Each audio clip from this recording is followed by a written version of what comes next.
விரிவான அண்மை நிலவரத்தை பார்த்து வருகிறோம். இன்று 7 மாவட்டங்களில் கனமழைக்கு வாய்ப்பு இருப்பதாக கூறப்பட்டிருக்கிறது.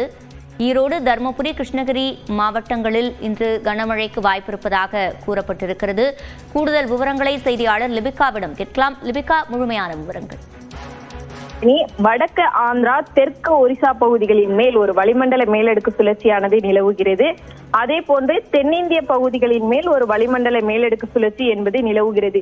இதன் காரணமாக தமிழகத்தில் இன்று முதல் வருகின்ற 18ஆம் தேதி வரை தென் மாவட்டங்கள்ல கனமழைக்கான எச்சரிக்கை என்பது விடுக்கப்பட்டிருக்கின்றது. குறிப்பாக நாளை மற்றும் நாளை மறுநாள் நீலகிரி மாவட்டத்திற்கு அதி கனமழைக்கான ரெட் அலர்ட் என்பது விடுக்கப்பட்டிருக்கின்றது. தமிழகத்தில் இன்று 7 மாவட்டங்களுக்கு கனமழைக்கான மஞ்சள் நிற எச்சரிக்கை என்பது விடுக்கப்பட்டிருக்கின்றது. குறிப்பாக இன்றைய தினம் கிருஷ்ணகிரி, தருமபுரி, ஈரோடு, அதே போன்று தேனி, தென்காசி, திருநெல்வேலி, கன்னியாகுமரி ஆகிய மாவட்டங்களுக்கு கனமழைக்கான மஞ்சள் நிற எச்சரிக்கையும், நீலகிரி மற்றும் கோயம்புத்தூர் மாவட்டத்தினுடைய மலைப்பகுதிகளுக்கு மிக கனமழைக்கான ஆரஞ்சு நிற எச்சரிக்கை என்பது விடுக்கப்பட்டிருக்கின்றது.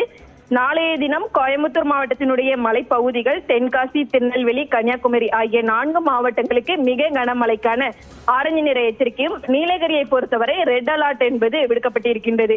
குறிப்பாக திண்டுக்கல், தேனிக்கு நாளைய தினம் கனமழைக்கான மஞ்சள் நிற எச்சரிக்கை என்பது விடுக்கப்பட்டிருக்கின்றது. சென்னையை பொறுத்தவரை லேசானது முதல் மிதமான மழைக்கு வாய்ப்பு இருப்பதாக தெரிவிக்கப்பட்டிருக்கின்றது. குறிப்பாக நேற்றைய தினம் சென்னையில் மிக கனமழை என்பது 3 இடங்கள்ல பதிவாயிருக்கக்கூடிய நிலையிலும், அடுத்த 2 தினங்களுக்கு சென்னையை பொறுத்தவரை மாலை நேரங்கள்ல மிதமான மழைக்கு வாய்ப்பிருப்பதாகவும் சென்னை வானிலை ஆய்வு மையம் தகவல் தெரிவித்திருக்கின்றது.